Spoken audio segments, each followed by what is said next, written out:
কোনো কিছু ভালো হলে যেরকম আমরা খুশি হই, দেশের অস্থিরতা সৃষ্টি হলে সেভাবে আমরা নিজেরাও অস্থির হই প্রবাসে যারা আছি। বাংলাদেশে বর্তমানে যে নাজুক অবস্থা, আমরা সবাই কিন্তু উদ্বিগ্ন। তো আসলে এর মধ্যে আমরা দেশে যাচ্ছি। আমরা আগামী সোমবার ফ্লাই করব, মঙ্গলবার ল্যান্ড করব। আন্দোলনটার মধ্যে অনেক যৌক্তিকতা আছে এবং এটা সরকার খুব একটা সহজভাবে ট্যাকল করতে পারে না। আসলে দেশের যে পরিস্থিতি সেটা সমস্ত উৎসাহ আনন্দ সবকিছুকে বিলীন করে দিয়েছে।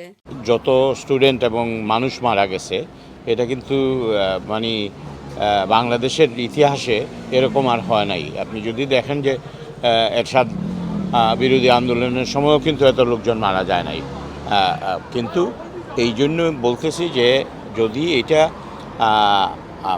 মানে খুব তাড়াতাড়ি এটা একটা সঠিকভাবে পদক্ষেপ নেওয়া না হয়, কালকে যদিও আছে কোর্টের রায় হবে বলতেছেন, কিন্তু শুধু কোর্টের রায় হবে না, তা যারা স্টুডেন্ট যারা ডিমান্ড করেছে অনেক কিছু এগুলা হবে। এবং আওয়ামী লীগের যেটা হয়েছে, যারা নেতৃত্বে আছেন, আওয়ামী লীগের নেতৃত্বে না, মানে যারা মন্ত্রীতন্ত্রী আছেন, তাদের যে বেফাস কথাগুলো এটা একজন সাধারণ মানুষকেও ক্ষুব্ধ করে।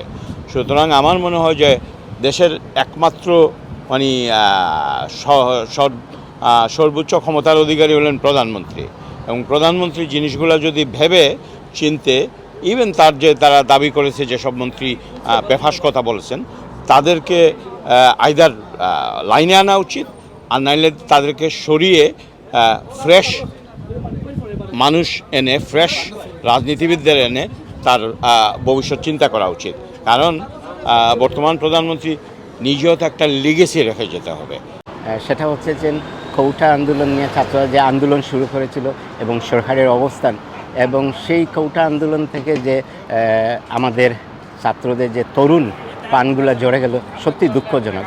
এবং আমরা প্রবাস থেকে সেইটা অনুভব করতেছি, যেহেতু আমরা দেশে বড় হয়েছি এবং দেশের প্রতি আমাদের ভালোবাসা, দেশের প্রতি দেশে আমাদের আত্মীয় স্বজন রয়েছে, এবং গত কয়েকদিন ধরে যে ইন্টারনেট এবং যোগাযোগ বিচ্ছিন্ন, সেটা আরও মারাত্মক। প্রবাস থেকে আমরা সবসময় দেশে যোগাযোগ করে, আমাদের আত্মীয় স্বজন রয়েছে, তাদের সাথে আমাদের যোগাযোগ হচ্ছে না।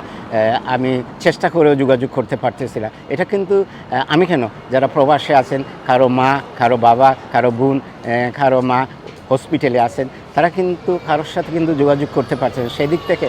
তারপরে এই বর্তমানে আজকে একটু আগে শুনতে পারলাম বাংলাদেশে কারফিউ জারি করেছে এবং রাস্তায় সেনা মোতায়েন করা হয়েছে, সেটা অত্যন্ত দুঃখজনক। বাংলাদেশে এই পর্যায়ে যাবে সেটা ভাবতে পারিনি। একটা গণতান্ত্রিক দেশে এইটা একটা সিভিল রাইট হতে যাচ্ছে মনে হচ্ছে, এবং আমরা আশা করব সরকার একটা শুভবুদ্ধির দিকে অগ্রসর হবে এবং যে কোটা আন্দোলন আছে সেইটাকে সুনজর দিবে, যারা ছাত্ররা আবার তাদের শিক্ষা ক্ষেত্রে ফিরে যেতে পারে, শিক্ষা প্রতিষ্ঠানে ফিরে যেতে পারে এবং স্বাভাবিক অবস্থানে ফিরে আসতে পারে।